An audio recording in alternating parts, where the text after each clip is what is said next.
കഴിഞ്ഞ ദിവസം സോഷ്യൽ മീഡിയയിൽ വലിയ ചർച്ചയായ ഒരു വാർത്ത ശ്രദ്ധിക്കുകയുണ്ടായി. കേരളത്തിൽ ഒരു പ്രധാനപ്പെട്ട ആശുപത്രിയിൽ ഒരു യുവതി, 20 വയസ്സിന് താഴെ മാത്രം പ്രായമുള്ള ഒരു യുവതി, അവർ തനിക്ക് ഗർഭിണിയായതുകൊണ്ട് തന്നെ ആ ഗർഭം അലസിപ്പിക്കാനുള്ള, അബോർഷൻ ചെയ്യാനുള്ള ഗുളികകൾ കഴിച്ചുകൊണ്ട് ആശുപത്രിയിലേക്ക് വരികയാണ്. ആശുപത്രിയിൽ എത്തുകയും കേവലം 6 മാസം മാത്രം പ്രായമുള്ള ആ ചോര പൈതലിനെ അവർ ഈ ഗുളിക കഴിച്ചതുകൊണ്ട് തന്നെ ആശുപത്രിയുടെ ഒരു ടോയ്ലറ്റിൽ പോയി അവിടെ പ്രസവിക്കുകയും ചെയ്യാണ്. ക്ലോസറ്റിലായിരുന്നു പ്രസവിച്ചതിന് ശേഷം ഫ്ലഷ് അടിച്ച് ആ കുട്ടിയെ അങ്ങ് ഇല്ലാതാക്കുക എന്നതായിരുന്നു അവരുടെ പ്ലാൻ. അതിനുശേഷം തിരിച്ച് റൂമിലേക്ക് വന്നതിന് ശേഷം ഈ വിവരം അറിഞ്ഞപ്പോഴാണ് പിന്നീട് ഫയർഫോഴ്സും മറ്റൊക്കെ വന്ന് അവിടെയുള്ള ക്ലോസറ്റിന്റെ ആ കുഴി മൊത്തം മാന്തി എടുത്ത് ആ കുട്ടിയെ പുറത്തെടുക്കാൻ ശ്രമിക്കുന്നത്. ഒരു മനസാക്ഷിയുള്ള ഒരാൾക്ക് കേവലം കേട്ടു നിൽക്കാൻ കഴിയുന്നതിനും അപ്പുറമുള്ളൊരു വാർത്ത. ആ ക്ലോസറ്റിന്റെ എല്ലാ വേസ്റ്റുകൾക്കിടയിൽ നിന്ന് ഒരു ചോര പൈതലിനെ എടുക്കുകയും ആ എടുത്ത സമയത്ത് ആ കുട്ടി മരണപ്പെടുകയും ചെയ്തിരുന്നു എന്നത് ഈ കഴിഞ്ഞ ദിവസങ്ങളിൽ നമ്മൾ കണ്ട ഒരു വാർത്തയാണ്. ഇത് മാത്രമൊന്നുമല്ല, ഇതേ വിഷയത്തിൽ ഒരുപാട് മറ്റധികം വാർത്തകൾ നമ്മൾ ദിവസേന കണ്ടുകൊണ്ടിരിക്കുകയാണ്. കഴിഞ്ഞ ഒരാഴ്ച വന്ന ഒരു റിപ്പോർട്ട് പ്രകാരം അമ്മത്തൊട്ടിൽ എന്ന് പറയുന്ന കേരളത്തിലൊരു പ്രധാനപ്പെട്ട ഒരു കേന്ദ്രമാണ്, ശിശു വികസന വകുപ്പ് നടത്തുന്ന. അതിൽ 1000-ഓളം കുട്ടികളാണ് അമ്മമാർക്ക് ഈ കുട്ടികളെ വളർത്താൻ താല്പര്യമില്ല എന്ന് പറഞ്ഞുകൊണ്ട് അവർ ഇവിടെ ഏൽപ്പിക്കുന്നത്. 1000-ാമത്തെ കുട്ടി ഈ ഇടയ്ക്ക് അവിടെ എത്തി എന്നാണ് പറയപ്പെടുന്നത്. അതിൽ തന്നെ ഭൂരിഭാഗവും പെൺകുട്ടികളാണ് എന്നതാണ്, 670 പെൺകുട്ടികളാണ് എന്നതാണ് കണക്കുകൾ പറയുന്നത്. ഈ കണക്ക് ഇവിടെ ആമുഖത്തിൽ ഖുതുബയിൽ പറയാനുള്ള കാരണം, പുതിയ തലമുറ, ആധുനിക സമൂഹം, ഉത്തരാധുനിക സമൂഹം എന്നൊക്കെ പറയുന്ന 21st സെഞ്ചുറിയിലുള്ള ഏറ്റവും മോഡേണായി, സിവിലൈസ്ഡ് ആയി ജീവിക്കുന്ന ഒരു തലമുറ എന്ന് പറയുന്ന നമ്മളിലാണ് ഇത്തരത്തിലുള്ള വാർത്തകൾ, ന്യൂസുകൾ നമ്മൾ കേട്ടുകൊണ്ടിരിക്കുന്നത്. മനുഷ്യന്റെ മനസാക്ഷിയെ വെല്ലുവിളിക്കുന്ന, ഒരാൾക്ക് കരഞ്ഞുകൊണ്ടല്ലാതെ കണ്ണിലൊരു പൊടി കണ്ണുനീർ വരാതെ കേൾക്കാൻ കഴിയാത്ത മനസാക്ഷിയെ മരവിപ്പിക്കുന്ന അത്തരം വാർത്തകൾ നമ്മൾ ദിനേന എന്നോണം നോർമലായി പലപ്പോഴും കേട്ടുകൊണ്ടിരിക്കുന്ന ഒരു സാഹചര്യമുണ്ട്. ഒരു വിശ്വാസിയെ സംബന്ധിച്ചിടത്തോളം ഇത്തരം വിഷയങ്ങളും വാർത്തകളും വരുമ്പോൾ നമ്മൾ ചിന്തിക്കേണ്ട ഒരു ആംഗിൾ ഉണ്ട്. ഇസ്ലാമിനെ സംബന്ധിച്ച് അതിന് 2 ഘട്ടങ്ങൾ ഉണ്ടായിരുന്നു. പ്രവാചകൻ മുഹമ്മദ് നബി സല്ലല്ലാഹു അലൈഹി വസല്ലമയുടെ ആഗമനത്തിന് മുമ്പുള്ള ഒരു സമയവും അതിന് ശേഷമുള്ള സമയവും. 6-ാം നൂറ്റാണ്ടിലെ അറേബ്യ, ജാഹിലിയ കാലഘട്ടം എന്നായിരുന്നു അന്ന് അതിനെ ചരിത്രത്തിൽ വിശേഷിപ്പിക്കപ്പെടുന്നത്. അത്രമേൽ അന്ധകാരം നിറഞ്ഞ, ഇരുട്ടടഞ്ഞ ഒരു സമൂഹമായിരുന്നു അന്നുണ്ടായിരുന്നത്.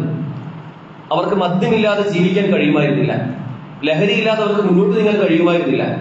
വ്യഭിചാരവും ചൂതാട്ടവും പലിശയും തുടങ്ങി ഏതെല്ലാം ഹറാമുകളുണ്ടോ അതെല്ലാം അവരുടെ കൂടപ്പിറപ്പുകളായി അത്തരത്തിൽ കുത്തഴിഞ്ഞൊരു ജീവിതം ജീവിച്ചിരുന്ന ഒരു സമൂഹമായിരുന്നു അന്നത്തെ അറേബ്യ. ഉമർ റളിയല്ലാഹു അൻഹു പറയുന്നുണ്ട്, ഈ ഇസ്ലാമിന്റെ ഈ ചരിത്രത്തെ പറ്റി അറിയാത്ത ആളുകളാണെങ്കിൽ, അങ്ങനെ ഒരു തലമുറ വളർന്നു വന്നാൽ,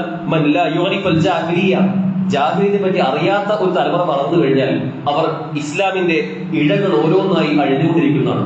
ഇസ്ലാമിനെ പറ്റി അറിയണമെങ്കിൽ ഇസ്ലാമിന് മുമ്പുണ്ടായിരുന്ന ആ ജാഹിലിയത്തെ പറ്റിയും നമ്മൾ അറിയേണ്ടതുണ്ട്. അത്രമേൽ ഇരുട്ടടഞ്ഞ, എല്ലാ നിലയ്ക്കും സംസ്കാര ശൂന്യമായി വളർന്നു വന്നിരുന്ന ഒരു തലമുറയായിരുന്നു ജാഹിലിയത്തിൽ ഉണ്ടായിരുന്നത്. അവരെ പിന്നീട് പരിവർത്തിപ്പിച്ചെടുത്തത് പ്രവാചകൻ മുഹമ്മദ് നബി സല്ലല്ലാഹു അലൈഹി വസല്ലം ആയിരുന്നു എന്ന് നമുക്കറിയാം. ആ ജാഹിലിയത്തിൽ ഉണ്ടായിരുന്ന ഒരു ദുസ്വഭാവമായിരുന്നു ഖുർആൻ തന്നെ എടുത്ത് പറയുന്നുണ്ട്, വഇദാ ബുശ്ശിറ അഹദുഹും ബിൽ ഉൻസ, അവരിൽ ആരോടെങ്കിലും അവർക്ക് ഒരു പെൺകുട്ടി ഉണ്ടാവാൻ പോകുന്നു എന്ന സന്തോഷ വാർത്ത അറിയിക്കപ്പെട്ട് കഴിഞ്ഞാൽ അവർ പറയുന്നത്, വല്ല വജ്ഹുഹു മുസ്വദ്ദൻ വഹുവ കദീം, ആ വാർത്ത അറിയിക്കപ്പെട്ടാൽ നിനക്ക് ഒരു പെൺകുഞ്ഞാണ് ഉണ്ടായിട്ടുള്ളത് എന്ന വാർത്ത അറിഞ്ഞു കഴിഞ്ഞാൽ അവരുടെ മുഖം കറുക്കുമായിരുന്നു. ദേഷ്യം കൊണ്ട്, കോപം കൊണ്ട് അവരാകെ വിളർക്കുമായിരുന്നു. ശേഷം അവരുടെ മുഖം തന്നെ കറുത്തിരുണ്ട രൂപത്തിലേക്ക് മാറുമായിരുന്നതാണ്. അത്രമേൽ അവർക്ക് ഒരു പെൺകുട്ടി ഉണ്ടാവുക എന്നത് അപമാനമായി കണ്ടിരുന്ന ഒരു സാഹചര്യമുണ്ട്. ആ ആയതിനെ തുടർന്ന് കാണാൻ സാധിക്കും, അത്രമേൽ അപമാനം അവർക്കുള്ളത് കൊണ്ട് തന്നെ ആ കുട്ടിയെ നേരിട്ട് പോയി ഒരു ജീവനോടെ കുഴിയിൽ കുഴിച്ചു മൂടാനാണ് പലപ്പോഴും ജാഹിലിയത്തിലെ അറബികൾ ശ്രമിച്ചിരുന്നതാണ്. ആലോചിക്കുമ്പോൾ നിങ്ങൾ, മനസ്സാക്ഷി ഇല്ലാത്തൊരു തലമുറയായിരുന്നു അന്നുണ്ടായിരുന്നത് എന്ന് നമ്മൾ പലപ്പോഴും ഇപ്പോൾ പറയാറുണ്ട്. അതേ കണക്കിന് ഒരുപക്ഷെ അവരെക്കാൾ ഒരു പടി മുന്തിയ രൂപത്തിലാണ് ഇന്ന് മനസാക്ഷി ഇല്ലാത്ത രൂപത്തിൽ പുതിയ 21st സെഞ്ചുറിയിലുള്ള ആളുകളും ജാഹിലിയത്തിനെ വെല്ലുവിളിക്കുന്ന രൂപത്തിൽ മാറിക്കൊണ്ടിരിക്കുന്നത്. ഒരു വിശ്വാസിയെ സംബന്ധിച്ചിടത്തോളം ഇത്തരം വിഷയങ്ങളിലൊക്കെ വലിയ മാതൃക നമുക്കുണ്ട്. നമ്മൾ സ്വീകരിക്കേണ്ട സമീപനവും നമ്മുടെ ചിന്താധാരകളും ഒക്കെ എത്രമേൽ ഇസ്ലാമികമാക്കണമെന്നത് ഇതൊക്കെ നമ്മൾ പഠിപ്പിക്കുന്നുണ്ട്. ഈ ഇടയ്ക്കാണ് ബാംഗ്ലൂരിൽ മറ്റൊരു വാർത്ത കേട്ടത്. ഇതൊക്കെ സോഷ്യൽ മീഡിയയിൽ പരത്തുന്ന എല്ലാവർക്കും കാണാൻ കഴിയും. 13 ദിവസം മാത്രം പ്രായമുള്ള ഒരു ചെറിയ കുട്ടിയെ, ആ കുട്ടിയുടെ ഉപ്പ അല്ലെങ്കിൽ അച്ഛൻ, ആ കുട്ടി പെൺകുട്ടിയാണ് എന്നതിന്റെ പേരിൽ മാത്രം ഒരു അണ്ടർഗ്രൗണ്ട് വാട്ടർ ടാങ്കിൽ കൊണ്ടുപോയി ഇടുകയും പിന്നീട് കുറച്ച് ദിവസം ശേഷം ആ കുട്ടിയെ തെരഞ്ഞെടുക്കുകയും ചെയ്തത്. സ്വന്തം പിതാവും മാതാവുമാണ് ഇത്തരം കാര്യങ്ങൾക്ക് മുൻകൈ എടുക്കുന്നത് എന്നത് അത്രമേൽ ഗൗരവമുള്ള വിഷയമായിക്കൊണ്ട് ഇതിനോട് ബോധ്യപ്പെടുത്തുകയാണ്. ലോകാരോഗ്യ സംഘടന കണക്ക് പ്രകാരം ഓരോ വർഷവും 7.3 കോടി ഇത്തരം അബോർഷനുകൾ അല്ലെങ്കിൽ ജീവിക്കാൻ അനുവദിക്കാത്ത രൂപത്തിൽ കുട്ടികളെ കൊല്ലുന്നൊരവസ്ഥ 7.5 കോടിയോളം ഓരോ വർഷവും അത്തരം സംഭവങ്ങൾ ഉണ്ടാകുന്നുള്ളതാണ്. നമ്മെ സംബന്ധിച്ചിടത്തോളം പരിശുദ്ധ ഖുർആൻ ഇത്തരം വിഷയം വളരെ ഗൗരവത്തിൽ 1400 വർഷങ്ങൾക്ക് മുമ്പ് നമ്മെ ബോധ്യപ്പെടുത്തുന്നുണ്ട്. ഖുർആനിൽ നമുക്ക് കാണാൻ സാധിക്കും. 17-ാം അധ്യായം 31-ാമത്തെ വചനത്തിൽ പറയുകയാണ് അല്ലാഹു സുബ്ഹാനഹു വ തആല, വലാ തഖ്തുലൂ ഔലാദകും ഖശ്യത ഇംലാഖ് നഹ്നു നർസുഖുകും വഇയ്യാകും ഇന്ന ഖത്ലഹും കാന ഖിത്അൻ കബീറാ. അല്ലാഹു സുബ്ഹാനഹു വ തആല പറയാണ്, നിങ്ങൾ നിങ്ങളുടെ മക്കളെ വധിക്കരുത്. വലാ തഖ്തുലൂ ഔലാദകും ഖശ്യത ഇംലാഖ്, ദാരിദ്ര്യത്തെ ഭയന്നുകൊണ്ട്, നിങ്ങൾക്കൊരു ദാരിദ്ര്യാവസ്ഥ ഉണ്ടാവുമെന്ന് പേടിച്ചുകൊണ്ട് നിങ്ങളുടെ മക്കൾ നിങ്ങൾ വധിക്കാൻ പാടില്ല. നഹ്നു നർസുഖുകും, തീർച്ചയായും അവർക്ക് റിസ്ക് കൊടുക്കുന്നത് അത് നമ്മളാണ്, അത് അള്ളാഹുവാണ്. അല്ലാഹു പറയാണ് വഇയ്യാകും, നിങ്ങൾക്കും റിസ്ക് നൽകുന്നത് അള്ളാഹുവാണ്. നിങ്ങളൊക്കെ കുറെ ഉള്ള ആളുകളാണ്, നിങ്ങളുടെ മക്കൾക്കൊന്നും ഉണ്ടാവില്ലെന്ന് പേടിച്ചിട്ടാണല്ലോ, എങ്കിൽ നിങ്ങൾക്കും അവർക്കുമൊക്കെ റിസ്ക് നൽകുന്നത് അള്ളാഹുവാണ്. ഇന്ന ഖത്ലഹും കാന ഖിത്അൻ കബീറ, തീർച്ചയായും നിങ്ങൾ അങ്ങനെ കൊല്ലുക എന്നത്, വധിക്കുക എന്നത് അത് ഭീകരമായ ഒരു തെറ്റാകുന്നു എന്ന് 1400 വർഷങ്ങൾക്ക് മുമ്പ് അല്ലാഹു സുബ്ഹാനഹു വ തആല അന്നത്തെ അറബികളോട് പറയണം. ശിർക്ക് കഴിഞ്ഞാൽ ഏറ്റവും വലിയ പാപമായി കൊണ്ട് പഠിപ്പിക്കപ്പെടുന്നത് മനുഷ്യനെ വധിക്കുക എന്നുള്ളതാണ്. സ്വന്തം ചോരയിൽ പിറക്കുന്ന കുട്ടികളെയാണെങ്കിൽ അതിന്റെ ഗൗരവം എത്രത്തോളാണ്? ഏതെങ്കിലും ഒരാൾ വധിക്കുന്നത് പോലെയല്ല സ്വന്തം കുഞ്ഞിനെ വധിക്കുന്നത്. അതിന്റെ ഗൗരവവും ആ വിഷയത്തിന്റെ ഭീകരതയും വർദ്ധിക്കുമെന്ന കാര്യം നമ്മൾ തിരിച്ചറിയേണ്ടതുണ്ട്. ഇന്ന് ഇത്തരം വിഷയത്തിൽ യാതൊരു മനസ്സങ്കോചവും ഇല്ലാതെ മാറുന്ന ഒരവസ്ഥ കാണാൻ കഴിയും. അവിടെ ആലോചിച്ചപ്പോ ചെറിയ മക്കൾ, 1-2 വയസ്സൊക്കെ പ്രായമുള്ള കുട്ടികൾ, അവർ കളിപ്പാട്ടങ്ങളോട് കഥ പറഞ്ഞ് വളരേണ്ട ആളുകളാണ്. അവർ പൂവാടിയിൽ അല്ലെങ്കിൽ ഗാർഡനിലൊക്കെ പോയി പൂമ്പാറ്റകളുമായി കളിച്ച് ചിരിച്ച് വളരേണ്ട, അവരുടെ ചിരിയും കളിയും ബഹളവും അവരുടെ തമാശകളും ഒക്കെയായി ഒരു വീടിനെ അതിനേറ്റവും വീടാക്കി മാറ്റുന്നത് പലപ്പോഴും ചെറിയ മക്കളാണ്. ആ മക്കളെയാണ് പലപ്പോഴും ചെറിയ ചില കാരണങ്ങൾ കൊണ്ട് ഇങ്ങനെ വധിച്ചുകൊണ്ടിരിക്കുന്നത്. പരിശുദ്ധ ഖുർആൻ നമ്മോട് ചോദിക്കുന്നതും അത്തരൊരു ചോദ്യമാണ്. ഇങ്ങനെ സ്വന്തം മക്കളെ വധിക്കുന്ന ആളുകളോട് ഖുർആൻ ചോദിക്കുകയാണ്, വഇദൽ മൗഊദതു സുഇലത് ബിഅയ്യി ദംബിൻ ഖുതിലത്. കുട്ടികൾ നാളെ പരലോകത്ത് അവരുടെ അമ്മമാരോട്, ഉമ്മമാരോട്, അവരുടെ ഉപ്പമാരോട് ചോദിക്കുന്നുള്ളതാണ്. എന്താ ചോദിക്കുന്നത്? ബിഅയ്യി ദംബിൻ ഖുതിലത്. ഉമ്മച്ചിയെ, ഉപ്പച്ചിയെ, ഞാൻ എന്ത് തെറ്റ് ചെയ്തിട്ടാണ് എന്നെ ചെറിയ പ്രായത്തിൽ തന്നെ കൊന്നു കളഞ്ഞത്, എന്നെ വധിച്ചു കളഞ്ഞത്? എന്തായിരുന്നു അതിന്റെ കാരണമെന്ന് നാളെ പരലോകത്ത് അത്തരം ഉപ്പമാരോടും ഉമ്മമാരോടും ചെറിയ മക്കൾ ചോദിക്കുന്നുള്ളതാണ്. ഇവിടെ ജാഹിലിയ കാലഘട്ടത്തിൽ അവർ പെൺകുട്ടിയാണ് എന്ന് അറിഞ്ഞതിന് ശേഷമാണ് കുഴിച്ചു മൂടിയിരുന്നത്. പെൺകുട്ടിയാണെന്ന് അവർ ഉറപ്പിച്ചു കഴിഞ്ഞാൽ നേരെ കൊണ്ടുപോയി മണ്ണിൽ കുഴിച്ചു മൂടുമായിരുന്നു. അവർ ജനിക്കാനുള്ള സ്വാതന്ത്ര്യം കൊടുക്കുമായിരുന്നു. എന്നാൽ ഇന്ന് നമ്മൾ കണ്ടുവരുന്നത് അബോർഷൻ എന്ന ഓമന പേരിട്ടുകൊണ്ട്, MTP എന്നും അബോർഷൻ എന്നൊക്കെ പറഞ്ഞ് ചെറിയ പ്രായത്തിൽ കുട്ടികൾ അവർ 6-7 മാസമാകുമ്പോൾ തന്നെ പല കാരണങ്ങൾ കൊണ്ട് ആ കുട്ടികളെ വധിക്കുന്ന, കൊന്നുകളയുന്നൊരവസ്ഥ, ജനിക്കാൻ പോലുമുള്ള സ്വാതന്ത്ര്യം കൊടുക്കാതെ അതിനു മുമ്പേ കൊല്ലുന്നൊരവസ്ഥ ഇന്ന് കണ്ടുവരുന്നുണ്ട്. ഇതിന്റെ കണക്കുകൾ പലപ്പോഴും ഞെട്ടിപ്പിക്കുന്നതാണ്. ഇതിനെ ന്യായീകരിക്കുന്ന എത്രയോ ആളുകളെയും കാണാൻ സാധിക്കും. ഈ ഇടയ്ക്കൊരു സിനിമയിലെ വലിയ പ്രമുഖനായ ഒരു ഡയറക്ടർ ഒരു സോഷ്യൽ മീഡിയയിൽ പറയുകയുണ്ടായി, ഈ കുട്ടികളെ കൊല്ലുക എന്നൊക്കെ പറഞ്ഞാൽ, അബോർഷൻ ചെയ്യുക എന്നൊക്കെ പറഞ്ഞാൽ അത്ര വലിയ സംഭവമാക്കേണ്ട കാര്യമൊന്നുമില്ല. നമ്മളെന്നും ഓംലെറ്റ് കഴിക്കുന്ന ആളുകളല്ലേ? ഓംലെറ്റ് കഴിക്കുമ്പോൾ ഒരു മുട്ട എന്നത് അതൊരു കോഴിയായി മാറേണ്ട ഒന്നാണല്ലോ. ആ മുട്ടയെ നമ്മൾ പൊട്ടിച്ച് ഒരു കോഴിക്കുഞ്ഞിനെ നമ്മൾ ഇല്ലാതാക്കിക്കൊണ്ടല്ലേ ഓംലെറ്റ് കഴിക്കുന്നത്. അതുപോലെയൊക്കെ കണ്ടാൽ പോരെ എന്ന് ഒരു വലിയ വായിൽ പറയുന്ന ഒരു വർത്തമാനം ഈ ഇടയ്ക്ക് കേൾക്കുകയുണ്ടായി. അത്രമേൽ നിസ്സാരവൽക്കരിക്കുന്ന, ലാഘവത്തോടെ കാണുന്ന ഒരു കുഞ്ഞു ജീവനെ കൊല്ലുക എന്നത് അതൊരു പ്രശ്നവുമല്ലാതായി മാറുന്ന ഒരു സാഹചര്യം നിലവിലുണ്ട്. നമ്മെ സംബന്ധിച്ചിടത്തോളം ഇതിന്റെ കാരണങ്ങളെ പറ്റി നമ്മൾ അറിയേണ്ടതുണ്ട്. ഒന്നാമതായി ഈ ചിന്ത കടന്നു വരാനുള്ള പ്രധാനപ്പെട്ട കാരണം അറിവില്ലാത്തത് കൊണ്ടാണ്. അതേപറ്റി വലിയ ധാരണ ഇല്ലാത്തത് കൊണ്ടാണ്. ഒരു ഉപ്പയുടെ ബീജവും ഉമ്മയുടെ അണ്ടവും ചേർന്ന് സങ്കലനം നടന്നുകൊണ്ട് അത് പിന്നീട് ഉമ്മയുടെ ഗർഭപാത്രത്തിൽ അള്ളിപ്പിടിച്ച് അത് ആദ്യം ഒരു 2 സെല്ലുള്ള ഒരു വസ്തുവായി, പിന്നീട് 4 ആയി, 8 ആയി, 16 ആയി, അങ്ങനെ വലുതായി വലുതായി വലുതായി വരുന്ന ഒരവസ്ഥ. പരിശുദ്ധ ഖുർആൻ വ്യത്യസ്ത രൂപത്തിൽ ആ വിഷയത്തെ പറയുന്നുണ്ട്. ഒരു മനുഷ്യ കുഞ്ഞ് എങ്ങനെയാണ് മനുഷ്യനായി മാറുന്നത്? കേവലം ഉപ്പയുടെ ബീജവും ഉമ്മയുടെ അണ്ടവും ഉണ്ടായിരുന്ന 2 സെല്ലുകൾ എങ്ങനെയാണ് ഒരു മനുഷ്യനായി ഒരു പെർഫെക്റ്റ് ആയ രൂപത്തിൽ അവൻ പിന്നീട് രൂപാന്തരം പ്രാപിക്കുന്നതെന്ന് ഖുർആൻ വിശദമായി പറഞ്ഞിരുന്നുണ്ട്. ലഖദ് ഖലഖനൽ ഇൻസാന ഫീ അഹ്സനി തഖ്വീം. തീർച്ചയായും മനുഷ്യനെ ഏറ്റവും നല്ല ഘടനയിലാണ് നാം സൃഷ്ടിച്ചത് എന്ന് അല്ലാഹു സുബ്ഹാനഹു വ തആല പറയുന്നു. ആ മനുഷ്യ കുഞ്ഞിന്റെ വളർച്ചയുടെ ഘട്ടങ്ങൾ ആലോചിച്ചാൽ മാത്രം എങ്ങനെയാണ് പിന്നീട് ഇത്തരം ഒരു ക്രൂരമായ കൃത്യത്തിലേക്ക് മനുഷ്യന് പോകാൻ സാധിക്കുക? അവൻ ചിന്തിക്കുന്നില്ല എന്നതാണ് ഏറ്റവും പ്രധാനപ്പെട്ട വിഷയം. ഹദീസിൽ നിന്ന് മനസ്സിലാക്കാൻ സാധിക്കുന്നത്, ഒരു കുഞ്ഞിന് 40 ദിവസം പ്രായമായി കഴിഞ്ഞാൽ, ഒരു കുട്ടി ഉമ്മയുടെ ഗർഭപാത്രത്തിൽ ആ കുട്ടിയുടെ ഒരു രൂപം തുടങ്ങുന്ന ആ ഒരു ഘട്ടത്തിന് മുമ്പ് അവരെ ഫെർട്ടിലൈസേഷൻ നടന്ന് അതിനുശേഷം 40 ദിവസം അല്ലെങ്കിൽ 42 ദിവസം 45 എന്നൊക്കെ ഹദീസുകൾ കാണാൻ സാധിക്കും. 1.5 മാസം കഴിഞ്ഞു കഴിഞ്ഞാൽ ആ കുട്ടിക്ക് റൂഹ് ഊതപ്പെടുകയായി. ആ റൂഹ് ഊതിക്കഴിഞ്ഞാൽ പിന്നീട് ഒരു മനുഷ്യ കുഞ്ഞിന്റെ അതേ വ്യവസ്ഥകളാണ്, നിയമങ്ങളാണ് ആ കുട്ടിക്ക് ബാധകമായിട്ടുള്ളത്. എന്നാൽ അതൊന്നും പരിഗണിക്കാതെ കൊല്ലുക എന്നത് അല്ലെങ്കിൽ അബോർഷൻ ചെയ്യുക എന്നതും ഒരു മടിയില്ലാത്തൊരവസ്ഥയായി പലപ്പോഴും കാണുന്ന ഒരവസ്ഥ കാണാൻ കഴിയും. നുത്ഫയായിക്കൊണ്ട്, പിന്നീട് അലഖയായിക്കൊണ്ട്, പിന്നെ മുളയായിക്കൊണ്ട്, ഗിലാമുകൾ പൊതിഞ്ഞുകൊണ്ട്, ലഹ്മദിനെ പൊതിഞ്ഞുകൊണ്ടൊക്കെയുള്ള വളരെ മനോഹരമായ ഒരു രൂപാന്തരം പ്രാപിക്കുന്ന ഘട്ടം ഖുർആനിൽ തന്നെ സൂറത്തുൽ മുഅ്മിനൂനിൽ നമുക്ക് കാണാൻ സാധിക്കും. മറ്റൊരു പ്രധാന വിഷയം, ഇത് അറിവില്ലാത്തതാണെന്ന് വെക്കാം. അറിവുള്ള ചില ആളുകളൊക്കെ ദാരിദ്ര്യം ഭയന്നുകൊണ്ട് എനിക്കിനി ഒരു കുട്ടിയെ കൂടി നോക്കി വളർത്താൻ കഴിയില്ല, എന്റെ സാമ്പത്തിക അവസ്ഥ നോക്കുമ്പോൾ ഞാൻ ഫിനാൻഷ്യലി അത്ര സ്റ്റേബിൾ അല്ല, അതുകൊണ്ട് എനിക്കൊരു കുട്ടിയെ വളർത്താൻ കഴിയാത്തത് കൊണ്ട് ആ കുട്ടിയെ കൊല്ലാം, അതാണ് പരിഹാരം എന്ന് ചിന്തിക്കുന്ന രണ്ടാമത്തെ കൂട്ടം ആളുകളെ കാണാൻ സാധിക്കും. അവിടെയാണ് ഖുർആനിലൂടെ മറുപടി പറഞ്ഞത്, വലാ തഖ്തുലു ഔലാദകും ഖശ്യത ഇംലാഖ്. നിങ്ങൾ ദാരിദ്ര്യം ഭയന്നുകൊണ്ട് നിങ്ങൾ കുട്ടികളെ കൊല്ലരുത്. കാരണം അള്ളാഹുവിനറിയാം ആർക്കാണ് റിസ്ക് കൊടുക്കേണ്ടത്, ആർക്കാണ് റിസ്ക് കൊടുക്കാൻ പാടില്ലാത്തത്. അവനാണ് തീരുമാനിക്കുന്നത്. നിങ്ങൾക്ക് ഒരുപക്ഷെ ദാരിദ്ര്യമായി തോന്നാം, പക്ഷേ ആ കുട്ടിയെ വളർത്തുന്നത് അള്ളാഹുവാണെന്ന് നിങ്ങൾ തിരിച്ചറിയുമെന്ന് ഖുർആൻ പറയുകയാണ്. പരിശുദ്ധ മറ്റൊരു സ്ഥലത്ത് കാണാൻ സാധിക്കും, അല്ലാഹുല്ലദീ ഖലഖകും സുമ്മ റസഖകും സുമ്മ യുമീതുകും സുമ്മ യുഹ്യീകും. നിങ്ങളെ സൃഷ്ടിച്ചത് അള്ളാഹുവാണ്, നിങ്ങളെ മരിപ്പിക്കാൻ പോകുന്നത് അള്ളാഹുവാണ്, ശേഷം നിങ്ങളെ പുനരുജ്ജീവിപ്പിക്കുന്നതും അള്ളാഹു തന്നെയാണ്. അതുകൊണ്ട് ആ അള്ളാഹുവിനറിയാം നിങ്ങളുടെ ഓരോ വിഷയവും എങ്ങനെയായിരിക്കണം. ദാരിദ്ര്യത്തിലായിരിക്കുമോ, അതല്ല സമ്പത്തിന്റെ ഒരു പറുദീസയിലായിരിക്കും എന്ന കാര്യം അള്ളാഹുവിനറിയാം. അതുകൊണ്ട് അള്ളാഹുവിന് വിട്ടു നൽകുക എന്ന് ഖുർആനിൽ നമുക്ക് കാണാൻ സാധിക്കും. പ്രിയപ്പെട്ടവരെ, ദാരിദ്ര്യം ഭയക്കുന്ന ആളുകൾ ചിന്തിക്കേണ്ട ഒരു കാര്യമുണ്ട്. കഴിഞ്ഞ കുറച്ച് മുമ്പാണ് നമ്മൾ ഒരു പ്രത്യേക രോഗമുള്ള ചില കുട്ടികളെ പറ്റിയുള്ള വാർത്തകൾ കേട്ടത്. ആ രോഗമുള്ള കുട്ടികൾക്ക് അവർക്ക് മരുന്ന്, ഇപ്പൊ സ്പൈനൽ മസ്കുലർ അട്രോഫി എന്നൊക്കെ പറയുന്ന അസുഖങ്ങളുണ്ട്. അതിനുള്ള മരുന്നുകൾ ഇവിടെ അവൈലബിൾ അല്ല. ആ മരുന്ന് കിട്ടണമെങ്കിൽ വിദേശ രാജ്യങ്ങളിൽ നിന്നൊക്കെ ആ മരുന്ന് എത്തിക്കേണ്ടതുണ്ട്. കോടികളാണ് ചെലവ്. 18 കോടി വേണമെന്നൊക്കെ പറഞ്ഞ വാർത്തകൾ നമ്മൾ കണ്ടിരുന്നു.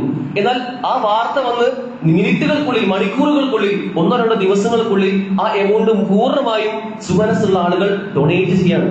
ഇപ്പൊ എന്ത് പ്രയാസങ്ങൾ നമുക്കുണ്ടെങ്കിലും അത് പരിഹരിക്കാൻ അള്ളാഹുവിന് കഴിയുമെങ്കിൽ നമ്മുടെ കേവലം ചെറിയ ബുദ്ധി കൊണ്ട് ആ പ്രയാസത്തെ വലിയൊരു മലയായി കണ്ടുകൊണ്ട് അത് കുട്ടികളുടെ കൊലപാതകത്തിലേക്ക് എത്തിക്കുക എന്നത് വലിയ ഗൗരവമുള്ള വിഷയമാണെന്ന് തിരിച്ചറിയേണ്ടതുണ്ട്. മറ്റൊരു വിഷയം, പെൺകുട്ടിയാണെങ്കിൽ മോശമായി കാണുക എന്നതാണ്. ഈ ഒരു പ്രവണത പൊതുവെ കണ്ടുവരുന്ന ഒരു സമ്പ്രദായമാണ്, ഒരു കൾച്ചറൽ പ്രാക്ടീസ് ആണ്. ഒരു പെൺകുട്ടിയായി ജനിച്ചൊരു കുട്ടി ഉണ്ടെങ്കിൽ ആ കുട്ടി എന്തോ ഒരു മോശപ്പെട്ട അവസ്ഥയിൽ അവളെ 2ാം തരമായി കാണുന്ന ഒരു പ്രകൃതം ചില ആളുകളൊക്കെ പലപ്പോഴും കണ്ടുവരുന്നുണ്ട്. ഇത് ജാഹിലിയ്യ കാലത്തും അത്തരം വിഷയങ്ങൾ ഉണ്ടായിരുന്നു. സ്വന്തം ഭാര്യയെ ജനിക്കുന്നത് ഒരു പെൺകുട്ടിയാണെന്നുകൊണ്ട് ത്വലാഖ് ചെയ്യുന്ന എത്രയോ ഭർത്താക്കന്മാർ ഇന്നും അത് കാണാം. ഈ ഇടയ്ക്കൊരു ഒരു രോഗിയെ, ഡയാലിസിസ് ചെയ്യുന്ന ഒരു രോഗിയെ കാണുകയുണ്ടായി. ആ ഉമ്മ അത്യാവശ്യം പ്രായമായ ഉമ്മയാണ്. അവൾ ചോദിച്ചു നോക്കി, നിങ്ങളുടെ കൂടെ ആരാണുള്ളത്, ബൈസ്റ്റാൻഡറായി കൂടെ ആരാ വന്നത് എന്ന് ചോദിച്ചപ്പോ ആ ഉമ്മ പറയാണ്, എനിക്കെന്റെ ഭർത്താവ് ഉണ്ടായിരുന്നു, പക്ഷെ എനിക്ക് 2 പെൺകുട്ടികളാണ് ജനിച്ചത് എന്നതുകൊണ്ട് എന്റെ ഭർത്താവിനെ ഉപേക്ഷിച്ചു പോയി. ഇപ്പൊ എന്റെ കാര്യത്തിൽ ഞാൻ തന്നെയാണ് നോക്കുന്നത് എന്ന് ഒരു ഉമ്മ പറയുകയുണ്ടായി. ഇവിടെ നമുക്ക് ജനിക്കുന്നത് പെൺകുട്ടിയാണെങ്കിൽ ആ പെൺകുട്ടി ജനിക്കുന്നത് മോശമായി കാണുകയും അതിന്റെ കാരണക്കാരി ഉമ്മയാണെന്ന് വിധി എഴുതുകയും ആ ഉമ്മയെ ത്വലാഖ് ചെയ്യുന്ന, ഡൈവോഴ്സ് ചെയ്യുന്ന, എന്നേക്കുമായി ഉപേക്ഷിക്കുന്ന ഒരവസ്ഥയും പലപ്പോഴും ഇന്ന് കണ്ടുവരുന്നുണ്ട്. ഇസ്ലാമിൽ ഇത്തരം ചിന്തകൾക്ക് യാതൊരു സ്ഥാനവുമില്ല എന്ന് മാത്രമല്ല, ചെറിയ കുട്ടികൾ, പെൺകുട്ടികളാണെങ്കിൽ അതിനെ പ്രോത്സാഹിപ്പിക്കുന്ന ഒരു പ്രകൃതവും നമുക്ക് കാണാൻ സാധിക്കും. അള്ളാഹു റസൂൽ സ്വല്ലല്ലാഹു അലൈഹി വസല്ലം നമുക്ക് പറഞ്ഞു തരികയാണ്, 3 പെൺകുട്ടികൾ ഉണ്ടാകുന്ന ഒരു വ്യക്തി, ആ 3 പെൺകുട്ടികൾ ഉണ്ടാവുകയും ആ പെൺകുട്ടികളിൽ അവൻ ക്ഷമ പാലിക്കുകയും ചെയ്തു കഴിഞ്ഞാൽ, ആ 3 പെൺകുട്ടികൾ ഉണ്ടായിരുന്നതിന്റെ പേരിൽ ആരെയും കുറ്റപ്പെടുത്താതെ, മോശമായി കാണാതെ അതിൽ ക്ഷമിക്കുകയും ആ കുട്ടികളെ അധ്വാനിച്ച് നന്നായി വളർത്തി പോറ്റി വളർത്തുകയും ചെയ്തു കഴിഞ്ഞാൽ ആ വ്യക്തി നരകത്തിൽ നിന്ന് അവരൊരു മറ സ്വീകരിക്കുന്നതാണ് എന്നുള്ളതാണ്. ആലോചിക്കുന്നത്, പെൺകുട്ടിയായതിന്റെ പേരിൽ മാത്രം നരകത്തിൽ പ്രവേശിക്കാതിരിക്കാൻ ഒരു ഉപ്പാക്ക് കഴിയുമെങ്കിൽ തീർച്ചയായും അതിൽ ക്ഷമിച്ച് ആ കുട്ടികൾ നന്നായി പോറ്റി വളർത്തുക എന്നതാണ് ആ വ്യക്തി ചെയ്യേണ്ട പ്രധാനപ്പെട്ട കാര്യം. 2 പെൺകുട്ടികളെ പ്രായപൂർത്തിയാകുന്നത് വരെ മാന്യമായി വളർത്തി കഴിഞ്ഞാൽ അവരും ഞാനും തമ്മിൽ ഇങ്ങനെയാണ് എന്ന് 2 വിരലുകൾ ചേർത്തുകൊണ്ട് അല്ലാഹുവിന്റെ റസൂൽ സ്വല്ലല്ലാഹു അലൈഹി വസല്ലം നമുക്ക് പറഞ്ഞു തരികയാണ്. 2 കുട്ടികളെ പ്രായപൂർത്തിയാകുന്നവരെ മാന്യമായി വളർത്തിയാൽ മാത്രം മതി. അത്രമേൽ പ്രാധാന്യമാണ് പെൺകുട്ടികൾക്ക്, സ്ത്രീകൾക്ക് ഇസ്ലാം പ്രദാനം ചെയ്യുന്നത്. സൂറത്തുൽ നഹ്ലിൽ പെൺകുട്ടികളാകുന്നതിൽ സന്തോഷ വാർത്തയായി കൊണ്ടാണ് ഒരു പെൺകുട്ടി ഉണ്ടാകുന്നത് അല്ലാഹു സുബ്ഹാനഹു വ തആല പറഞ്ഞിരുന്നത്. എന്നാൽ ജാഹിലിയത്തിൽ അങ്ങനെ ആയിരുന്നില്ല. ഇസ്ലാമിന് മുമ്പുള്ള ജാഹിലിയ കാലഘട്ടത്തിൽ അവർക്ക് അവിടെ പെൺകുട്ടികളായി ജനിക്കുന്ന ആളുകൾക്ക് അനന്തരാവകാശ സ്വത്ത് ലഭിക്കുമായിരുന്നില്ല. മാത്രമല്ല, പെൺകുട്ടികൾ അല്ലെങ്കിൽ സ്ത്രീകളെയാണ് പലപ്പോഴും ചില ആളുകൾ അവരുടെ അനന്തരാവകാശ സ്വത്തായിക്കൊണ്ട് സ്ത്രീകൾ തന്നെ എടുക്കുന്ന ഒരു സമ്പ്രദായം പോലും അവിടെ ഉണ്ടായിരുന്നു. അത്രമേൽ കുത്തഴിഞ്ഞ ഒരു സമ്പ്രദായത്തിൽ നിന്ന് പെൺകുട്ടികൾക്ക് സുരക്ഷിതത്വവും സംരക്ഷണവും സേഫ്റ്റിയും സെക്യൂരിറ്റിയും ആവശ്യമാണ് എന്ന് പഠിപ്പിച്ച മതത്തിന്റെ പേരാണ് ഇസ്ലാം എന്നത്. അതുകൊണ്ട് നാം ശ്രദ്ധിക്കേണ്ട ഒരു കാര്യം, പലപ്പോഴും ഒരു കുട്ടി, അവൾ പെൺകുട്ടിയായിരിക്കെ, ഒരു മകളായിരിക്കെ ഉപ്പാക്ക് അവളോടുള്ള ബാധ്യതകൾ, സഹോദരൻ അവളോടുള്ള ബാധ്യതകൾ, ഉമ്മാക്ക് അവളോടുള്ള ബാധ്യതകൾ, ഇതെല്ലാം കൃത്യമായ ഒരു സംരക്ഷണ വലയം അവൾക്ക് തീർക്കുന്നു എന്ന കാര്യം പൂർണ്ണമായി നമ്മൾ ഓർമ്മിക്കേണ്ടതുണ്ട്. നമ്മുടെ ഉമ്മ ആയിഷ റളിയല്ലാഹു അൻഹ, അവരുടെ അടുക്കിലേക്ക് ഒരു സ്ത്രീ കടന്നു വരുന്നുണ്ട്. അവരുടെ 2 മക്കളും കൂടെ ഉണ്ട്. അവരൊന്നും പറയാണ്, പട്ടിണിയാണ് ഉമ്മ ആയിഷ എന്ന് പറഞ്ഞ് പട്ടിണി മാറ്റാൻ എന്തെങ്കിലും ഞങ്ങൾക്ക് തരണം, എനിക്കും എന്റെ 2 മക്കൾക്കും തരണം എന്ന് പറഞ്ഞപ്പോ ആയിഷ റളിയല്ലാഹു അൻഹ നമ്മുടെ ഉമ്മ വീട്ടിൽ പോയി ഇങ്ങനെ തെരഞ്ഞപ്പോ ഒന്നും കിട്ടിയില്ല. ആകെ നോക്കിയപ്പോ കിട്ടിയത് 3 കാരക്കകളാണ്, 3 ഈത്തപ്പഴങ്ങളാണ്. ആ 3 കാരക്ക എടുത്തുകൊണ്ട് ഈ ഉമ്മയുടെ കയ്യിൽ കൊടുക്കുകയും ആ ഉമ്മ ആ 3 കാരക്കയിൽ 1 ഉമ്മാക്ക് എടുക്കുകയും ബാക്കി 2 ചെറിയ കുട്ടികൾക്ക്, 2 ചെറിയ പെൺകുട്ടികൾക്ക് ആ ഉമ്മ കൊടുക്കുകയും ചെയ്യാണ്. ഈ 1 കാരക്ക കിട്ടിയ പെൺകുട്ടി കരയാണ് അവിടെ നിന്നത്. ഉമ്മച്ചിയുടെ കയ്യിലുള്ള കാരക്ക കൂടി എനിക്ക് തരണം എന്ന് പറഞ്ഞ് വാശി പിടിക്കുകയാണ്. ഈ ഉമ്മ ചെയ്തത് തന്റെ കയ്യിലുള്ള കാരക്ക 2 ആക്കിക്കൊണ്ട് അതിൽ ഒരു കുട്ടിക്ക് ഒരു കഷ്ണവും മറ്റേ കുട്ടിക്ക് മറ്റൊരു കഷ്ണം കൊടുത്ത് ആ ഉമ്മ അവിടെ അങ്ങനെ നടന്ന് നീങ്ങുകയാണ്. ഈ കാഴ്ച ആയിഷ റളിയല്ലാഹു അൻഹ കണ്ട് ഭയങ്കരമായി അത്ഭുതപ്പെടുന്നുണ്ട്. എത്രമാത്രം ത്യാഗമാണ് ആ ഉമ്മ അനുഭവിക്കുന്നുണ്ടാവുക ഈ കുട്ടികൾ വളർത്തുന്ന കാര്യത്തിൽ എന്ന് ചിന്തിക്കുകയും പിന്നീട് പ്രവാചകൻ സ്വല്ലല്ലാഹു അലൈഹി വസല്ലം വീട്ടിലേക്ക് വരുമ്പോൾ ഈ വിഷയം പറയുകയും ചെയ്യാണ്. അല്ലാഹു റസൂൽ സ്വല്ലല്ലാഹു അലൈഹി വസല്ലം പറഞ്ഞത് ആ ഉമ്മാക്ക് നാളെ സ്വർഗമുണ്ട് എന്നതിൽ യാതൊരു തർക്കവുമില്ല എന്ന കാര്യമാണ്. അള്ളാഹു ആ ഉമ്മാക്ക് സ്വർഗം നിർബന്ധമാക്കി നരകത്തിൽ നിന്ന് അവർക്ക് മോചനവും കൊടുത്തു എന്നുള്ളതാണ്. ഇമാം ബുഖാരി, ഇമാം മുസ്ലിം ഈ ഒരു ഹദീസിനെ റിപ്പോർട്ട് ചെയ്യുന്നത് ഒരു പ്രത്യേകമായ ബാബിന്റെ അണ്ടറിലാണ്. ആ ബാബിന്റെ പേര് ബാബ് ഫദ്ലുൽ ഇഹ്സാനി ഇലൽ ബനാത്ത്. പെൺമക്കൾക്ക് ഉപജീവനം കൊടുക്കുന്നതിന്റെ പ്രാധാന്യം പറഞ്ഞുകൊണ്ടുള്ള ഒരു ബാബിന് കീഴിലാണ് ഇമാം മുസ്ലിം ഈ ഒരു ഹദീസിനെ റിപ്പോർട്ട് ചെയ്യുന്നത്. അതുകൊണ്ട് പെൺകുട്ടികളാണ് എന്നതോ, നമുക്ക് ദാരിദ്ര്യമുണ്ട്, പ്രശ്നമുണ്ട്, പ്രയാസമുണ്ട് എന്നതോ നമ്മുടെ കുട്ടികളെ 2ാം തരമായി കാണാനോ അവരെ വേറിട്ടുകൊണ്ട് നിർത്താനോ ഒരു കാരണമായി ഒരിക്കലും നമ്മൾ ചിന്തിക്കാൻ പാടില്ല എന്നുള്ളതാണ്. മറ്റു ചില ആളുകളൊക്കെ കരിയറാണ് ഒരു പ്രശ്നമായിട്ട് കാണാം. കരിയറിന് മുന്നോട്ട് പോകുമ്പോൾ അല്ലെങ്കിൽ നല്ല കോഴ്സും പ്രൊഫഷനുമായിട്ടൊക്കെ മുന്നോട്ട് പോകുമ്പോൾ എക്സാം സീസണൊക്കെ വരുമ്പോൾ എങ്ങനെ ഞാനൊരു ഗർഭിണിയായിട്ട് മുന്നോട്ട് പോവാം, പെൺകുട്ടികളുടെ അപമാനമായിട്ട് കാണാം. ഗർഭിണിയാവുക എന്നത് എന്റെ കോഴ്സിനെയും കരിയറിനെയും ജോലിയെയും ഒക്കെ ബാധിക്കുന്ന ഒരു വിഷയമായിട്ട് പെൺകുട്ടികൾ കാണുന്ന ഒരു അവസ്ഥ. പ്രിയപ്പെട്ടവരെ, നമുക്കൊരു ഉമ്മയാവുക എന്നതും നമ്മളിലൂടെ ഒരു കുട്ടി ഉണ്ടാവുക എന്നതും ഒക്കെ അഭിമാനബോധത്തോടു കൂടി അതിലുണ്ടാവുന്ന പ്രയാസങ്ങൾ എത്രയാണെങ്കിലും ശാരീരികവുമായും മാനസികമായിട്ടുമൊക്കെ ഒരുപാട് പ്രയാസങ്ങൾ വാഹനം എന്നാണ് ഖുർആൻ പറഞ്ഞത്. അത്രയും പ്രയാസമുള്ള കാര്യം തന്നെയാണ്. പക്ഷേ അതിന് ലഭിക്കുന്ന പുണ്യത്തെ ആലോചിച്ചുകൊണ്ട് ആ പ്രയാസങ്ങളിൽ ക്ഷമിക്കുക എന്നതാണ് ഒരു പെൺകുട്ടിയെ സംബന്ധിച്ചിടത്തോളം ഏറ്റവും പ്രധാനമായിട്ടുള്ള കാര്യം. ഈ ഇടയ്ക്ക് ഒരു കുട്ടി ഒരു യൂണിവേഴ്സിറ്റി പരീക്ഷ വരുന്ന സമയത്ത് അവൾ ഗർഭിണിയായിരുന്നു. പ്രസവിക്കാനുള്ള ഏറ്റവും അവസാന ഘട്ടത്തിൽ 8-9 മാസമായി നിൽക്കുന്ന സമയമാണ്. യൂണിവേഴ്സിറ്റി എക്സാം എഴുതാതെ അവരുടെ വഴിയില്ല. അത്രമേൽ ഗർഭിണിയായി ടേം എത്താനാവുന്ന സമയത്ത് ആ കുട്ടി പ്രസവത്തിന് വേണ്ടി പോകാൻ അതിന് ഒരാഴ്ച 2 ആഴ്ച മാത്രം ബാക്കിയുള്ള സമയത്ത് യൂണിവേഴ്സിറ്റി പരീക്ഷ എഴുതുകയും അത്ര പ്രയാസം അനുഭവിക്കുന്ന സമയത്ത് എഴുതിയ പരീക്ഷയായിരുന്നിട്ട് പോലും അതിൽ ടോപ്പ് റാങ്ക് അടിക്കുകയും ചെയ്യുന്ന ഒരു വാർത്ത കഴിഞ്ഞ ദിവസങ്ങൾ നമ്മൾ കണ്ടിരുന്നു. ഇത് മനസ്സിലാക്കുന്നത് വെച്ചാൽ അല്ലാഹു സുബ്ഹാനഹു വ തആല നമ്മോട് പറയുകയാണ്, നിങ്ങൾക്ക് എന്താണ് ഖൈറായതെന്ന കാര്യം നമുക്കാണ് അറിയുക, നിങ്ങൾക്കല്ല. നിങ്ങൾ ഒരുപക്ഷെ നിങ്ങളുടെ ജോലിക്കോ മറ്റോ പ്രയോറിറ്റി കൊടുക്കുമ്പോൾ അള്ളാഹുവിന്റെ വിധിയും വിലക്കുകൾ നിങ്ങൾ അതൊരു 2ാം തരമായി കാണുന്നുണ്ടെങ്കിൽ അതിന് പ്രയാസം ഉണ്ടാകുമെന്ന കാര്യം നമ്മെ ഓർമ്മിപ്പിക്കുകയാണ്. മറ്റു ചിലർക്ക് അഭിമാന പ്രശ്നമാണ്. തുടരെ കുട്ടികൾ ഉണ്ടാവുക എന്നത് വലിയ അപമാനമായി കാണുന്ന ഒരു അവസ്ഥ പലപ്പോഴും കാണാൻ കഴിയും. പ്രിയപ്പെട്ടവരെ, അള്ളാഹുവിന്റെ റസൂൽ സ്വല്ലല്ലാഹു അലൈഹി വസല്ലം നമ്മോട് പറഞ്ഞു തന്നിട്ടുള്ളത്, നിങ്ങൾ ഏറ്റവും അധികം പ്രസവിക്കുന്ന പെൺകുട്ടികളാണ് ഏറ്റവും സ്വാലിഹത്തായ അല്ലെങ്കിൽ ഏറ്റവും നല്ല സമ്പത്തായിക്കൊണ്ട് നിങ്ങൾക്കുള്ളത് എന്ന് അള്ളാഹുവിന്റെ റസൂൽ സ്വല്ലല്ലാഹു അലൈഹി വസല്ലം പഠിപ്പിച്ചിരിക്കുകയാണ്. പിന്നെ എങ്ങനെ നമുക്ക് മറ്റെന്താ പിന്നെ ആലോചിക്കാനുള്ളത്? ഏറ്റവും അധികം പ്രസവിക്കുന്ന പെൺകുട്ടികൾ നമുക്ക് സമ്പത്താണ് എന്ന് പറയുമെങ്കിൽ തീർച്ചയായും പ്രസവിക്കുക എന്നത് ഒരു മോശമായ കാര്യമായിട്ട് ഒരിക്കലും നമ്മൾ മറ്റെന്തെങ്കിലും ഭൗതികമായ പ്രയാസങ്ങൾ വരുമ്പോൾ രണ്ടാം തരമായി കാണാൻ പാടില്ല എന്ന കാര്യം തിരിച്ചറിയേണ്ടതുണ്ട്. മറ്റൊന്ന് വൈകല്യങ്ങളാണ്. എന്തെങ്കിലും ഒരു പ്രശ്നം കുട്ടികൾക്ക് ഉണ്ട് എന്ന് കണ്ടു കഴിഞ്ഞാൽ അത് സ്കാൻ ചെയ്യുമ്പോഴും മറ്റൊക്കെ ചെറിയ എന്തെങ്കിലും പ്രശ്നങ്ങളായിരിക്കും. ആ പ്രശ്നം ഉണ്ട് എന്ന് കണ്ടു കഴിഞ്ഞാൽ നേരെ പോയി അടുത്ത ഓപ്ഷൻ അബോർഷൻ. ഇങ്ങനൊരു കാര്യം ഇസ്ലാം പഠിപ്പിക്കുന്നില്ല. ഒരു കുട്ടിയെ ഈ 45 ദിവസത്തിനുള്ളിൽ അബോർഷൻ ചെയ്യണമെന്നുണ്ടെങ്കിൽ തന്നെ അത് പണ്ഡിതന്മാരുമായി സംസാരിച്ച് ആ കുട്ടിക്കും ഉമ്മയ്ക്കും അവരുടെ ജീവന് വിഷയം വരുന്ന അവസ്ഥയാണെങ്കിൽ, ആ ജീവൻ നഷ്ടപ്പെടുന്ന ഒരു സാഹചര്യം ഉണ്ടെങ്കിൽ മാത്രമാണ് അത്തരമൊരു ചിന്ത തന്നെ ആലോചിക്കാൻ പോലും പറ്റുള്ളൂ. പിന്നെ പല ആളുകളൊക്കെ ഇങ്ങനെ സ്കാൻ ചെയ്തപ്പോൾ എന്തോ ഒരു ചെറിയ വൈകല്യം കണ്ടു, എന്തോ ഒരു ഡിസബിലിറ്റി കണ്ടു എന്നതുകൊണ്ട് പോയി അബോർഷൻ ചെയ്യാൻ പോകുന്ന ഒരു സാഹചര്യം കാണാൻ കഴിയും. ഈ ഇടയ്ക്കൊരു കുട്ടി ഇതുപോലെ വൈകല്യത്തോട് ജനിച്ചൊരു കുട്ടി ഉണ്ടായിരുന്നു. ചെറിയ മാനസികമായ ഒരു ബുദ്ധിമുട്ട് ആ കുട്ടിക്ക് ജനിച്ചപ്പോൾ തന്നെ ഉണ്ടായിരുന്നു. ഇത് കണ്ടറിഞ്ഞതുകൊണ്ട് തന്നെ ആ കുട്ടിയുടെ ഉപ്പയും ഉമ്മയും ആ കുട്ടിയെ രണ്ടാമതായി കാണുകയും അവളെ തീർച്ചയായും റൂമിൽ നിന്ന് പുറത്തിറക്കുക പോലും ചെയ്യാതെ വാതിലടച്ച് കുത്തിയിടുന്ന അവസ്ഥ ഒരു അനുഭവം പങ്കുവെക്കുകയുണ്ടായി. ആ കുട്ടി വളർന്നു വരുന്ന സമയത്ത് വീട്ടിൽ ആരെങ്കിലും അതിഥികളായി വന്നു കഴിഞ്ഞാൽ ഈ കുട്ടിയെ നേരെ പോയി റൂമിൽ അടച്ചിടും. ശേഷം ആ കുട്ടി ആരും കാണാത്ത അവസ്ഥയിൽ, കാരണം കണ്ടു കഴിഞ്ഞാൽ മോശമല്ലേ, മാനസികമായി ചെറിയ വെല്ലുവിളിയുള്ള ഒരു കുട്ടിയാണല്ലോ, അതുകൊണ്ട് ആ കുട്ടി ആരും കാണിക്കാതെ വളർത്തി വലുതായി വരുന്ന ഒരു അവസ്ഥ ഉണ്ടായി. പക്ഷെ ഈ കുട്ടിക്ക് പ്രത്യേകമായ ചില കഴിവുകൾ ഉണ്ടായിരുന്നു. അവൻ വായിച്ചു പഠിച്ചു, അവസാനം അവന് ഒരു PSC എക്സാം എഴുതി അതിൽ നല്ല റാങ്ക് വാങ്ങി ഒരു ഗവൺമെന്റ് ജോലി കിട്ടുകയുണ്ടായി. ഈ ഉമ്മാക്കും ഉപ്പാക്കും ഈ കുട്ടി മാത്രമായിരുന്നതുകൊണ്ട് തന്നെ ഇവർ പ്രായമായി മാറിയപ്പോൾ, വാർദ്ധക്യത്തിൽ എത്തിയപ്പോൾ പിന്നീട് ഇവരെ നോക്കി വളർത്താൻ ഈ കുട്ടിയുടെ ശമ്പളം മാത്രമേ ഉണ്ടായിരുന്നുള്ളൂ എന്ന് ഈ ഇടയ്ക്ക് അനുഭവം പറഞ്ഞു കേൾക്കുകയുണ്ടായി. അപ്പൊ നമ്മൾ ഒരിക്കലും ചിന്തിക്കുന്നത് പോലെയല്ല കാര്യങ്ങൾ ഉണ്ടാവുക. അള്ളാഹു സുബ്ഹാനഹു വ തആല നമുക്ക് എന്താണോ ഖൈർ കണ്ടെത്തിയത് അത് നമുക്ക് അറിയില്ല എന്ന കാര്യം തിരിച്ചറിയേണ്ടതുണ്ട്. മറ്റൊരു വിഷയം, ഇത്തരം ചിന്താഗതികളിലേക്കും അല്ലെങ്കിൽ സ്വന്തം കുഞ്ഞിനെ പോലും ഇല്ലാതാക്കുന്ന അവസ്ഥയിലേക്കും മനുഷ്യൻ ചിന്തിക്കാനുള്ള ഒരു കാരണം എത്താനുള്ള പ്രധാന വിഷയം എന്നത് അവന്റെ ചിന്താഗതിയുള്ള മാറ്റങ്ങളാണ്. അവിഹിതങ്ങൾ വർദ്ധിക്കുകയാണ്. ക്യാമ്പസുകളിലും സ്കൂളുകളിലും ഒക്കെ അല്ലെങ്കിൽ ഒരു പ്രായപൂർത്തി എത്തിയ കുട്ടികൾക്കിടയിൽ പോലും പലപ്പോഴും അവിഹിതമായ ബന്ധങ്ങൾ വർദ്ധിക്കുകയാണ്. അതിന് പല പേരുകളും കൊടുക്കുന്നു, പല ന്യായീകരണവും പറയുന്നു, പല രൂപത്തിലും അതിനെ ഷുഗർ കോട്ട് ചെയ്തുകൊണ്ട് അതിനെ ന്യായീകരിച്ച് വെളുപ്പിച്ചെടുക്കുന്ന ഒരവസ്ഥയും പലപ്പോഴും കാണാൻ കഴിയും. ഇസ്ലാമിനെ സംബന്ധിച്ചിടത്തോളം ഒരു വ്യക്തി മുസ്ലിം ആണെങ്കിൽ തീർച്ചയായും അവന് അന്യ സ്ത്രീ അത് ഹറാമാണ്. അവളുമായി മെഹറമല്ലാത്തൊരു സ്ത്രീയുമായിട്ട് സംസാരിക്കാനോ അല്ലെങ്കിൽ ഇടപെടാനോ ചാറ്റ് ചെയ്യാനോ ഒന്നും അവന് പാടില്ലാത്ത കാര്യമാണ്. ആ ബോധം അവൻ എപ്പോഴും ഉണ്ടാവേണ്ടതുണ്ട്. ആ ബോധം ഇല്ലാത്തപ്പോഴാണ് പലപ്പോഴും ഇത്തരം ബന്ധങ്ങൾ വഴിവിട്ട രൂപത്തിലേക്ക് പോവുകയും അത് ഇത്തരത്തിൽ ശാരീരികമായിട്ട് പല റിലേഷനിൽ ഏർപ്പെടുകയും അങ്ങനെ പിന്നീട് കുഞ്ഞുങ്ങളുണ്ടാകുന്ന അവസ്ഥയിലേക്ക് പോലും എത്താൻ കാരണമാകുന്നത്. നാം ഗൗരവത്തിൽ ആലോചിച്ച് നോക്കണം. ഇത്തരം വിഷയങ്ങളിലൊക്കെ ഇസ്ലാം ഒരു കൽപ്പന വെക്കുന്നുണ്ട് എങ്കിൽ ഈ കൽപ്പന അത് കാലികമാണ്, എല്ലാ കാലങ്ങൾക്കും ബാധകമാണ്, അത് നിത്യപ്രസക്തമാണ്, അത് ഈലായൗമുൽ ഖിയാമ, അതിൽ യാതൊരു സംശയം നമുക്ക് വേണ്ടതില്ല. കാരണം അത് ദൈവികമാണ്.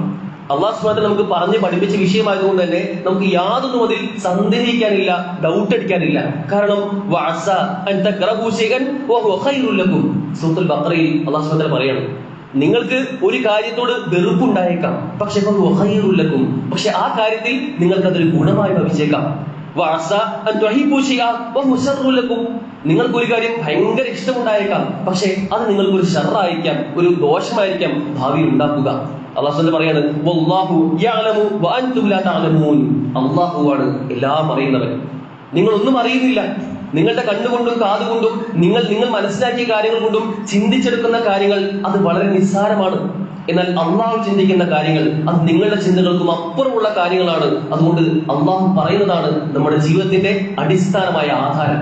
അള്ളാഹുവിന്റെ കൽപ്പനകൾ എവിടെയുണ്ടോ, അത് ഏത് വിഷയത്തിലാണെങ്കിലും, ഒരു മനുഷ്യന്റെ നോട്ടത്തിന്റെ വിഷയത്തിലാണെങ്കിലും, അവന്റെ സംസാരത്തിന്റെ വിഷയത്തിലാണെങ്കിലും, അവന്റെയും അവളുടെയും വസ്ത്രധാരണത്തിന്റെ വിഷയത്തിലാണെങ്കിലും ഒക്കെ അതിൽ എവിടെയാണോ കൽപ്പന, ആ കൽപ്പനയിൽ പൂർണ്ണമായി ഉറച്ചു നിൽക്കാനും അതിൽ ഒരു അഭിമാനബോധം കണ്ടെത്താനും നമുക്ക് സാധിക്കേണ്ടതുണ്ട്. അള്ളാഹു അതിനുള്ള തൗഫീഖ് നമുക്ക് ഏവർക്കും നൽകി അനുഗ്രഹിക്കുമാറാകട്ടെ.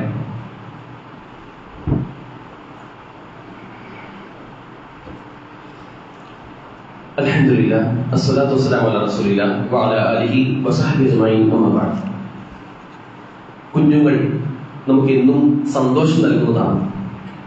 ഒരു കുഞ്ഞുണ്ടാവുക എന്നത് സ്വാഭാവികമായും ആ കുഞ്ഞിനെ വളർത്തി വലുതാക്കുന്ന ഓരോ ഘട്ടവും കണ്ടറിഞ്ഞ് വളർത്തുന്ന ആ ഉമ്മാക്കും ഉപ്പാക്കും കൺകുളിമ പ്രദാനം ചെയ്യുന്ന ഒരു വിഷയം തന്നെയാണ്. ഒരു കുഞ്ഞുണ്ടാവുക എന്നത് ഒരു അനുഗ്രഹമായി കൊണ്ടാണ് അല്ലാഹു സുബ്ഹാനഹു വ തആല നമ്മെ പഠിപ്പിക്കുന്നത്. അതിനുവേണ്ടി ചെയ്യേണ്ട ചില കാര്യങ്ങൾ ഗൗരവത്തിൽ നമ്മൾ പഠിപ്പിക്കുന്ന കാര്യങ്ങളുണ്ട്.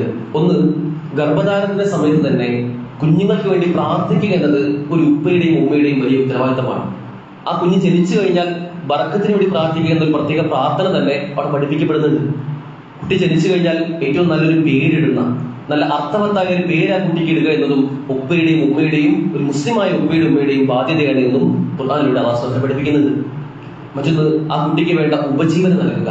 ആ കുട്ടിക്ക് എന്തെല്ലാമാണോ വളർന്നു വരുന്ന സമയത്ത് ആവശ്യമുള്ളത് അതെല്ലാം കണ്ടറിഞ്ഞ് നൽകുക എന്നതും ഉപ്പയുടെയും ഉമ്മയുടെയും ഉത്തരവാദിത്തമാണ്. മാതാവിനെ സംബന്ധിച്ചിടത്തോളം കുട്ടികൾക്ക് മുല കൊടുക്കുക എന്നതും ഉത്തരവാദിത്തമായിക്കൊണ്ട് സൂറത്തുൽ ബഖറയിൽ 233-ാമത്തെ വചനത്തിൽ അല്ലാഹു സുബ്ഹാനഹു വ തആല പറയാണ്, വൽവാലിദാതു യുർദിഅന ഔലാദഹുന്ന ഹൗലൈനി കാമിലൈൻ. 2 വർഷം പൂർണ്ണമായിട്ടും മുല കൊടുക്കുക എന്നത് ഒരു ഉമ്മയുടെ ഉത്തരവാദിത്തമായിക്കൊണ്ട് ഖുർആനിലൂടെ അല്ലാഹു സുബ്ഹാനഹു വ തആല പറയാണ്. അത്രമേൽ വലിയ വലിയ വിഷയങ്ങൾ പോലും, നമ്മൾ പലപ്പോഴും നിസ്സാരമായി കാണുന്ന കാര്യങ്ങൾ പോലും ഖുർആൻ അത്ര ഗൗരവത്തിൽ നമ്മോട് പറയുന്നുണ്ട് എങ്കിൽ, മാത്രമല്ല ചെറിയ കുട്ടികൾ, അവർക്ക് എന്തെങ്കിലും പ്രയാസം സംഭവിച്ച് അവർ ചെറിയ പ്രായത്തിൽ തന്നെ മരണപ്പെട്ടു കഴിഞ്ഞാൽ ആ കുട്ടികൾ സ്വർഗത്തിലാണ് എന്നും അവിടെ അവർങ്ങനെ ഓടിക്കളിക്കുന്നത് നിങ്ങൾ കണ്ടുപോയെന്ന് അല്ലാഹു റസൂൽ ചോദിക്കുകയാണ്. ആ ചെറിയ കുട്ടികൾ എങ്ങാനും നമ്മൾ പല കാരണം കൊണ്ട് മരിക്കുന്ന കുട്ടികളുണ്ടാവും. ജനിച്ചു കഴിഞ്ഞാൽ പല വിഷയങ്ങളും കുട്ടികൾ മരിക്കാം. ആ മരണപ്പെട്ടു കഴിഞ്ഞാൽ ആ മരണപ്പെട്ടതിൽ ക്ഷമിച്ചു കഴിഞ്ഞാൽ ആ മാതാപിതാക്കൾക്ക് സ്വർഗമുണ്ട് എന്നും പഠിപ്പിക്കുന്ന മതമാണ് ഇസ്ലാം. അനുഷ്ഠങ്ങൾ അത്രമേൽ ഗൗരവത്തിൽ ഒരു കുഞ്ഞിന്റെ വളർച്ചയുടെ ചെറിയ പ്രായം മുതൽ ആ കുട്ടിയോട് കരുണ കാണിക്കണമെന്നും ആർദ്രത കാണിക്കണമെന്നും ആ കുട്ടിക്ക് മതത്തിന് ഫസ്റ്റ് പ്രയോറിറ്റി കൊടുക്കുന്ന രൂപത്തിൽ കുട്ടിയെ വളർത്തി കൊണ്ടുവരണമെന്നും കുല്ലു മൗലൂദുൻ യൂലദു അലൽ ഫിത്ര. ആ കുട്ടികളെല്ലാം ശുദ്ധ പ്രകൃതി ജനിക്കുന്ന കുട്ടികളാണ്. അവർക്ക് ഇസ്ലാമിനെ പതിയെ പതിയെ പതിയെ അവരുടെ വളർച്ചയുടെ ഓരോ ഘട്ടത്തിലും പകർന്നു കൊടുക്കണമെന്നും ആർദ്രത കാണിക്കണമെന്നും അവരുടെ മനസ്സറിഞ്ഞ് പെരുമാറണമെന്നും അവർക്ക് ഒരു സങ്കടം വരുന്നുണ്ടെങ്കിൽ അത് നമ്മുടെയും സങ്കടമാവണമെന്നും ഒക്കെ പ്രവാചകൻ സ്വല്ലല്ലാഹു അലൈഹി വസല്ലം വിവിധ ഹദീസുകളിലൂടെ നമ്മൾ പഠിപ്പിക്കുന്നുണ്ട്. അത്രമേൽ ഉത്തരവാദിത്തമുള്ള ഒരു വിഷയമാണ് നമ്മുടെ കുട്ടികളെ വളർത്തുക എന്നത്. പക്ഷെ ഇന്ന് വളരെ നിസ്സാരമായി ഇത്തരം വിഷയങ്ങളെ കാണുമ്പോൾ ആ വിഷയങ്ങളുടെ അടിസ്ഥാന കാരണങ്ങൾ കൂടി നമ്മൾ തിരിച്ചറിഞ്ഞ് ഒരിക്കലും അത്തരം കാരണങ്ങളോ അത്തരം ചിന്താഗതികളോ നമ്മളിലേക്ക് വരുന്നില്ല എന്ന കാര്യം നാം തിരിച്ചറിയേണ്ടതുണ്ട്. ഒരു കുട്ടിയെ ഈ പറഞ്ഞതുപോലെ അബോർഷൻ ചെയ്യുന്ന, അല്ലെങ്കിൽ കുട്ടിയെ നമുക്ക് നമ്മുടേതല്ലാത്ത പല കാരണങ്ങൾ കൊണ്ടും ആ കുട്ടിയെ കൊല്ലാനുള്ള ചിന്ത വരുന്ന ആളുകളെ പറ്റി ഖുർആൻ തന്നെ പറയുന്നുണ്ട്, ഖദ് ഖസിറ അല്ലദീന ഖതലു ഔലാദഹും സഫഹൻ ബിഗൈരി ഇൽം. ഖദ് ഖസിറ, അത്തരം ആളുകൾ, സ്വന്തം മക്കളെ വധിക്കാൻ തയ്യാറാകുന്ന ആളുകൾ, അവർ നഷ്ടത്തിലാണ്, പൂർണ്ണമായ നഷ്ടത്തിലാണ്. അല്ലദീന ഖതലു ഔലാദഹും, ആരാണോ തങ്ങളുടെ മക്കളെ വധിക്കുന്നത്, സഫഹൻ ബിഗൈരി ഇൽം, അവർക്ക് യാതൊരു വിവരവുമില്ലാതെ കുഞ്ഞുങ്ങളെ വധിക്കുന്ന ആളുകൾ അവർ നഷ്ടത്തിലാണ് എന്ന് പരിശുദ്ധ ഖുർആൻ നമ്മെ പഠിപ്പിക്കുകയാണ്. പ്രിയപ്പെട്ടവരെ, ഈ വിഷയം വളരെ ഗുരുതരമാണ്. നമ്മൾ ഒരിക്കലും ഉണ്ടാവാൻ പാടില്ലാത്ത, ഒരുപക്ഷെ ജാഹിലിയത്തിൽ അന്ധകാരത്തിന്റെ കാലഘട്ടത്തിൽ മാത്രം അന്നത്തെ അറബികളിൽ ഉണ്ടായിരുന്ന ഒരു ചിന്താഗതി വീണ്ടും പുതിയ രൂപത്തിൽ നമ്മളിലേക്ക് വരുന്നുണ്ട് എങ്കിൽ അത്തരം വിഷയത്തെ നമ്മളിലേക്ക് ഒരിക്കലും ഉണ്ടാവില്ലെന്ന കാര്യം തിരിച്ചറിഞ്ഞുകൊണ്ട് അൽമാലു വൽ ബനൂന സീനത്തുൽ ഹയാത്തി ദുനിയ, നമ്മുടെ ഈ ഹയാത്ത്, ഈ ദുനിയാവിയായ ജീവിതത്തിൽ നമുക്ക് ഏറ്റവും സന്തോഷവും സമാധാനവും നമ്മുടെ ഏറ്റവും വലിയ സമ്പത്തുമാണ് യഥാർത്ഥത്തിൽ നമ്മുടെ മക്കളെ തിരിച്ചറിഞ്ഞുകൊണ്ട് അവരെ ഏറ്റവും നന്നായി ഊറ്റി വളർത്താൻ, പെൺകുട്ടികളും ആൺകുട്ടികളും തമ്മിൽ യാതൊരു വ്യത്യാസവും ഇല്ലാതെ അവരുടെ വളർച്ചയുടെ ഓരോ ഘട്ടത്തിലും ഇസ്ലാമികമായി തർബിയത്ത് കൊടുത്തുകൊണ്ട്, തസ്കിയത്ത് കൊടുത്തുകൊണ്ട് അവരെ രൂപാന്തരം പ്രാപിച്ച് നല്ല മുസ്ലിംകളും മുഅ്മിനുകളുമായി മാറ്റാൻ നമ്മൾ ശ്രദ്ധിക്കേണ്ടതുണ്ട്. അല്ലാഹുവിന്റെ തൗഫീഖ് നമുക്ക് ഏവർക്കും നൽകി അനുഗ്രഹിക്കുമാറാകട്ടെ. നമ്മുടെ മക്കളിൽ അല്ലാഹു സുബ്ഹാനഹു വ തആല കൺകുളിർമ പ്രദാനം ചെയ്യുമാറാകട്ടെ.